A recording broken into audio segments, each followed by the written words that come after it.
ನಮಸ್ಕಾರ. ಸಮಸ್ತ ಸಂಹಿತಾ ಚಾನೆಲ್ಗೆ ತಮ್ಮೆಲ್ಲರಿಗೂ ಮತ್ತೊಮ್ಮೆ ಸ್ವಾಗತ. ಈ ಫಾರ್ಮ್ ನೋಡಿದ ತಕ್ಷಣ ನಿಮಗೆ ಗೊತ್ತಾಗಿರಬೇಕು, ಇದು SIR ಫಾರ್ಮು. ಈಗಾಗಲೇ ಕರ್ನಾಟಕದೆಲ್ಲೆಡೆ, ದೇಶಾದ್ಯಂತ, ರಾಜ್ಯಾದ್ಯಂತ ಎಲ್ಲೆಡೆ ಎಲ್ಲರಿಗೂ ಈ ಫಾರ್ಮ್ನ ಕೊಟ್ಟಿರ್ತಾರೆ. ಕೆಲವಷ್ಟು ಜನರಿಗೆ ಇದ್ರ ಬಗ್ಗೆ ಇದನ್ನು ಹೇಗೆ ತುಂಬಬೇಕು ಅನ್ನೋದು ತಿಳಿತಾ ಇಲ್ಲ. ಸೊ ಇದ್ರ ಬಗ್ಗೆ ಒಂದು ಪುಟ್ಟದಾದ ವಿವರಣೆಯನ್ನು ನಾನು ಇಲ್ಲಿ ಕೊಡ್ತಾ ಇದ್ದೇನೆ. ಇದು SIR ಫಾರ್ಮ್ ನಿಮಗೆ ಈಗಾಗಲೇ ಬಂದಿರುತ್ತೆ. ಇಲ್ಲಿ ಮೇಲ್ಗಡೆ ಈ ಕಡೆ ನಾನೇನು ಇದನ್ನು ಫೋಲ್ಡ್ ಮಾಡಿದ್ದೀನಿ, ಇಲ್ಲಿ ಅವರ ಮಾಹಿತಿ ಇರುತ್ತೆ. ಯಾರ ಹೆಸರಲ್ಲೇ ಇದು SIR ಬಂದಿರುತ್ತೆ ಅವರು ಮಾಹಿತಿಯಲ್ಲಿ ಇರುತ್ತೆ. ಈಗ ಇಲೆಕ್ಷನ್ ಕಮಿಷನಿಂದ ಇದು ಬಂದಿರೋದ್ರಿಂದ ಎಲ್ಲ 18 ವರ್ಷದ ಮೇಲ್ಪಟ್ಟಿರೋರಿಗೆ ಇದನ್ನು ಅವರು ಕೊಟ್ಟಿರ್ತಾರೆ. ಆದರೆ ನೀವಿಲ್ಲಿ 2002ರ ಮಾಹಿತಿಯನ್ನು ಹಿಡ್ಕೊಂಡು ಈ ಫಾರ್ಮನ್ನು ತುಂಬಬೇಕಾಗತ್ತೆ. ಈಗ 2002ರಲ್ಲಿ ನೀವಾಗಲೇ ವೋಟ್ ಮಾಡಿದರೆ, ಕಾರ್ಡ್ ನಿಮ್ಮ ಹತ್ರ ಇದ್ದರೆ, ನೀವು ಇಲ್ಲಿ ಎಡಗಡೆಯಲ್ಲಿ ನೀವು ಇದರ ಮಾಹಿತಿಯನ್ನು ತುಂಬಬೇಕು. ಇಲ್ಲಿ 2 ವಿಂಗಡಣೆ ಕೊಟ್ಟಿದ್ದಾರೆ, ಒಂದು ಎಡಗಡೆ ಒಂದು ಬಲಗಡೆ ಭಾಗ. ಎಡಗಡೆ ಈಗಾಗಲೇ 2002ರಲ್ಲಿ ನೀವು ವೋಟ್ ಹಾಕಿದರೆ, ಅದಕ್ಕಿಂತ ಮುಂಚೆಯಿಂದನೂ ನಿಮ್ಮ ಹತ್ರ ವೋಟಿಂಗ್ ಕಾರ್ಡ್ ಇದ್ದರೆ ನೀವು ಮಾಹಿತಿಯನ್ನು ಎಡಗಡೆ ತುಂಬಬೇಕು. ಇಲ್ಲಿ ಮಾಹಿತಿ ತುಂಬಬೇಕು ಅಂತಂದರೆ ತುಂಬ ಸರಳ ಇದೆ.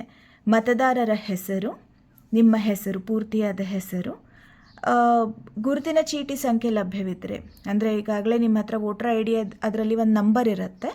ಆ ನಂಬರ್ ನಿಮ್ಮ ಹತ್ರ ವೋಟರ್ ID ಇದ್ದಲ್ಲಿ ಆ ನಂಬರು, ಮತ್ತು ಸಂಬಂಧಿಯ ಹೆಸರು, ಸಂಬಂಧ, ಜಿಲ್ಲೆ, ರಾಜ್ಯ,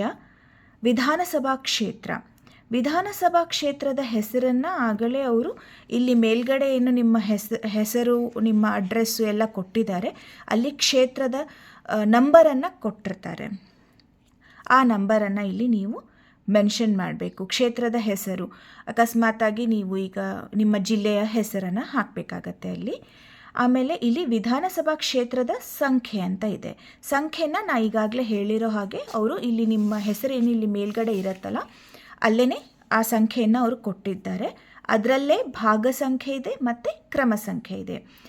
ಕ್ರಮ ಸಂಖ್ಯೆ ಬಂದುಬಿಟ್ಟು ನೀವು ಎಲ್ಲಿ ವೋಟ್ನ ಹಾಕ್ತಿರ್ತೀರ, ಅಂದರೆ ಯಾವುದಾದ್ರೂ ಗೌರ್ಮೆಂಟ್ ಶಾಲೆ ಇರ್ಬೋದು, ನಿಮ್ಮ ಮನೆ ಹತ್ತಿರ ಇರೋದು, ಅಥವಾ ಗೌರ್ಮೆಂಟ್ ಆಫೀಸ್ ಇರ್ಬೋದು, ಆ ಮತಗಟ್ಟೆಯ ನಂಬರ್ ಇರುತ್ತೆ, ಆ ಕ್ರಮ ಸಂಖ್ಯೆನ ನೀವು ಇಲ್ಲಿ ಬರಿಬೇಕಾಗತ್ತೆ.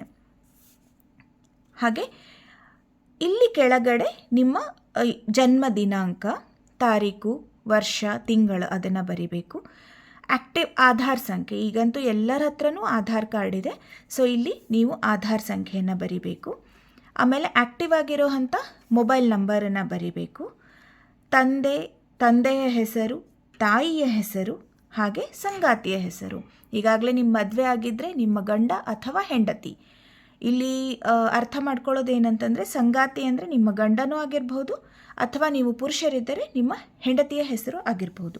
ಇದನ್ನು ನೀವು ಇಲ್ಲಿ ಫಿಲ್ಲಪ್ ಮಾಡಿ ಕೆಳಗಡೆ ಸಿಗ್ನೇಚರ್ ಮಾಡಿ ಕೊಡಬೇಕು. ಅಕಸ್ಮಾತ್ ನಿಮಗೆ ಸಿಗ್ನೇಚರ್ ಯಾರಿಗೋ ಹಳ್ಳಿಯಲ್ಲಿ ಜನರು ಇರ್ತಾರೆ, ಅಥವಾ ಯಾರೋ ಅನ್ಎಜುಕೇಟೆಡ್ ಇದ್ದರೆ ಅವರಿಗೆ ಸಿಗ್ನೇಚರ್ ಮಾಡಲಿಕ್ಕೆ ಬರದೇ ಇದ್ದರೆ ಎಡಗೈಯ ಥಂಬ್ ಇಂಪ್ರೆಷನ್, ಹೆಬ್ಬೆರಳ ಗುರುತನ್ನು ಕೊಡಬೇಕಾಗತ್ತೆ ನೀವು. ಈಗ ಬಲಗಡೆ ಭಾಗ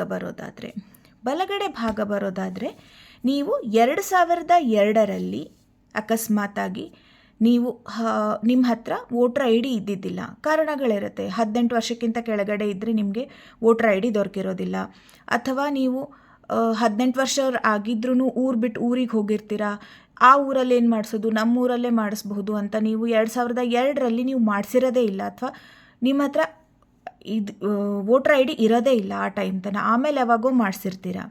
ಬಟ್ ಇಲ್ಲಿ ನೀವು ಇನ್ಫಾರ್ಮೇಷನ್ 2002 ಪ್ರಕಾರನೇ ನೀವು ಇಲ್ಲಿ ಕೊಡಬೇಕಾಗತ್ತೆ. ಹಾಗಾಗಿ ಇಲ್ಲಿ ಬಲಗಡೆ ನೀವು ಏನು ಮಾಡಬೇಕಾಗತ್ತೆ, 2002ರಲ್ಲಿ ನಿಮ್ಮ ಹತ್ರ ವೋಟರ್ ID ಇದ್ದಿದ್ದಿಲ್ಲ ಅಂದರೆ ಇಲ್ಲಿ ನೀವು ನಿಮ್ಮ ಪೋಷಕರು, ಅಂದರೆ ತಂದೆ ಅಥವಾ ತಾಯಿ, ಅವ್ರದ್ದು ಮಾಹಿತಿಯನ್ನು ಇಲ್ಲಿ ನೀವು ಕೊಡಬೇಕಾಗತ್ತೆ.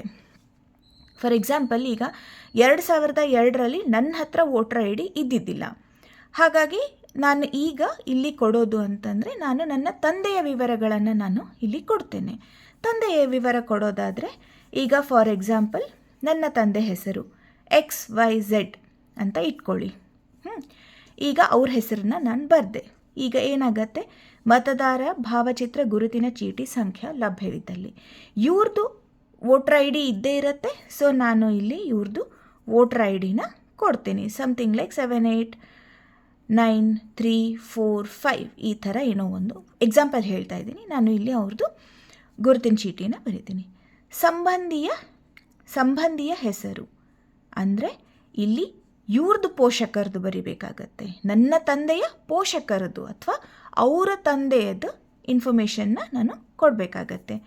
ಅವರು ಸಂಬಂಧಿಯ ಹೆಸರು, ಈಗ ನನ್ನ ತಂದೆಯ ಹೆಸರು ಅಂದರೆ ನನ್ನ ಅಜ್ಜನ ಹೆಸರು ಏನಿತ್ತು ಅದನ್ನು ಕೊಡಬೇಕಾಗತ್ತೆ. ಫಾರ್ ಎಕ್ಸಾಂಪಲ್ 123 ಅಂತ ಇತ್ತು, ನಾನು ಅದನ್ನು ಕೊಡ್ತಾ ಇದ್ದೀನಿ. ಸಂಬಂಧ ಅಂದರೆ ಇಲ್ಲಿ ಯಾರ ಹೆಸರು, ಈಗ ನನ್ನ ತಂದೆಯ ಹೆಸರನ್ನು ಕೊಟ್ಟಿದ್ದೀನಿ, ಇಲ್ಲಿ ತಂದೆಯ ಹೆಸರನ್ನು ಕೊಟ್ಟಿದ್ದೀನಿ. ಸೊ ಇಲ್ಲಿ ಸಂಬಂಧ ಏನಾಗತ್ತೆ, ಅಪ್ಪ ಅಂದರೆ ತಂದೆ ಆಗ್ತಾರೆ.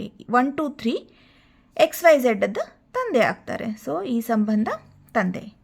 ಈಗ ಜಿಲ್ಲೆ, ನಾವು ಯಾವ ಜಿಲ್ಲೆಯದವರು, ನಾನು ಧಾರವಾಡದವಳು, ಧಾರವಾಡ ಅಂದರೆ ನನ್ನ ತಂದೆ ಧಾರವಾಡದವರು, ಹಾಗಾಗಿ ರಾಜ್ಯ ಅಂತೂ ಕರ್ನಾಟಕ.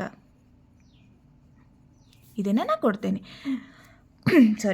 ವಿಧಾನಸಭಾ ಕ್ಷೇತ್ರದ ಹೆಸರು, ಈಗ ನಾನು ಧಾರವಾಡದವಳಾದರೆ ನಂದು ಹುಬ್ಬಳ್ಳಿ ಧಾರವಾಡನೇ ಬರುತ್ತೆ.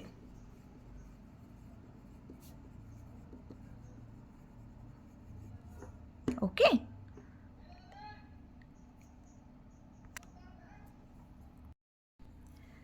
ಸೊ ಇಲ್ಲಿ ನಾನು ವಿಧಾನಸಭಾ ಕ್ಷೇತ್ರದ ಹೆಸರು ಹುಬ್ಬಳ್ಳಿ ಧಾರವಾಡ ಅಂತ ನಾನು ಬರೆದಿದ್ದೇನೆ. ಯಾಕಂದರೆ ನನ್ನ ತಂದೆ ಧಾರವಾಡದವರು, ನಾನು ಈಗ ಧಾರವಾಡದಲ್ಲೇ ಇರೋದ್ರಿಂದ ಹುಬ್ಬಳ್ಳಿ ಧಾರವಾಡ ಅಂತ ನಾನು ಬರೆದಿದ್ದೇನೆ.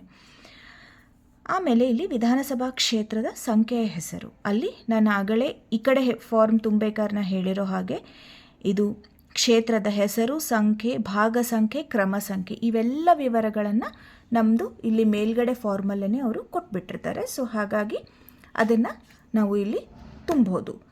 ಅಕಸ್ಮಾತಾಗಿ ನಿಮಗೆ ಇದು ತಿಳಿದೇ ಇದ್ದರೆ, ಏನು ಬರಿಬೇಕಪ್ಪ ಅಂತ ತಿಳಿದೇ ಇದ್ದರೆ ಅಲ್ಲಿ ಗ್ಯಾಪ್ ಬಿಟ್ಬಿಡಿ. ನಾವು BLO ಅವರು ಈ ಫಾರ್ಮನ್ನು ಕಲೆಕ್ಟ್ ಮಾಡಲಿಕ್ಕೆ ಬಂದಾಗ ಅವ್ರ ಹತ್ರ ನಮ್ಮದು ಎಲ್ಲ ರೀತಿಯಾದ ಮಾಹಿತಿ ಇರುತ್ತೆ. ಸೊ ಅವರು ಅದನ್ನು ಅಲ್ಲಿ ತುಂಬ್ಕೋತಾರೆ. ಮತ್ತೆ ಕೆಳಗಡೆ ಬಂದರೆ ಸೇಮ್ ಜನ್ಮ ದಿನಾಂಕ, ನಮ್ಮದು date of birth with year, month with year ಬರಿಬೇಕು. ಈಗಾಗಲೇ ಆಧಾರ್ ಸಂಖ್ಯೆ ನನ್ನ ಹತ್ರ ಇದೆ. ಸೊ ನಾನು ಆಧಾರ್ ಸಂಖ್ಯೆಯನ್ನು ಬರಿತೀನಿ. ನನ್ನ ಆ್ಯಕ್ಟಿವ್ ಇರೋವಂಥ ಮೊಬೈಲ್ ನಂಬರನ್ನು ನಾನು ಬರಿತೀನಿ. ಮತ್ತು ಸೇಮ್ ತಂದೆಯ ಹೆಸರು, ತಾಯಿಯ ಹೆಸರು, ಮದುವೆ ಆಗಿದ್ದರೆ ನನ್ನ ಸಂಗಾತಿಯ ಹೆಸರು, ನನ್ನ ಹಸ್ಬೆಂಡ್ ಹೆಸರು ಬರೆದು ನಾನು ಇಲ್ಲಿ ಒಂದು ಸೈನನ್ನು ಮಾಡ್ತೀನಿ.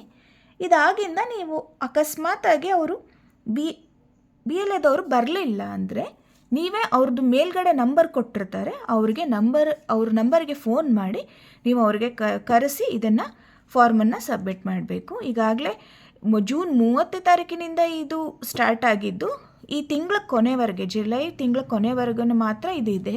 ಸೊ ಎಲ್ಲರಿಗೂ ನಾನು ರಿಕ್ವೆಸ್ಟ್ ಏನು ಮಾಡೋದಂತಂದರೆ, ಎಲ್ಲರೂ ಫಾರ್ಮನ್ನು ತುಂಬಿ ಅವರು ಆಫೀಸರ್ಸಿಗೆ ನೀವು ಹ್ಯಾಂಡ್ ಓವರ್ ಮಾಡಿ, ಬರೋ ಅಂಥ ಇಲೆಕ್ಷನಲ್ಲಿ ಯಾವುದೇ ರೀತಿಯಾದ ತೊಂದರೆ ಆಗದೇ ನಿಮಗೆ ವೋಟರ್ ಐ ಡಿನ ನಿಮ್ಮದು ವೋಟರ್ ಲಿಸ್ಟಲ್ಲಿ ನಿಮ್ಮ ಹೆಸರನ್ನು ಅವರು ಕೊಡ್ತಾರೆ. ನಿಮ್ಮ ಕ್ಷೇತ್ರದಲ್ಲಿ ನಿಮಗೆ ಮತ ಮಾಡಲಿಕ್ಕೆ, ಮತವನ್ನು ಚಲಾಯಿಸಲಿಕ್ಕೆ ನಿಮಗೆ ಅನುಕೂಲ ಆಗತ್ತೆ. ಈ ಇನ್ಫಾರ್ಮೇಷನ್ ನಿಮಗೆ ಉಪಯುಕ್ತ ಆಗಿದೆ ಅನ್ಕೋತೀನಿ. ನಿಮ್ದು ಏನಾದರೂ ಕ್ವಶನ್ ಇದ್ದರೆ ನನಗೆ ಮೆಸೇಜ್ ಹಾಕಿ, ಕಮೆಂಟಲ್ಲಿ ನಾನು ನಿಮಗೆ ರಿಪ್ಲೈ ಮಾಡ್ತೇನೆ. ಏನಾದರೂ ಪ್ರಶ್ನೆಗಳಿದ್ದರೆ ಕಮೆಂಟ್ ಸೆಕ್ಷನಲ್ಲಿ ನೀವು ನನಗೆ ಕೇಳಬಹುದು. ಅದಕ್ಕೆ ಉತ್ತರ ಕೊಡಲಿಕ್ಕೆ ನಾನು ಪ್ರಯತ್ನಿಸುತ್ತೇನೆ. ಧನ್ಯವಾದಗಳು.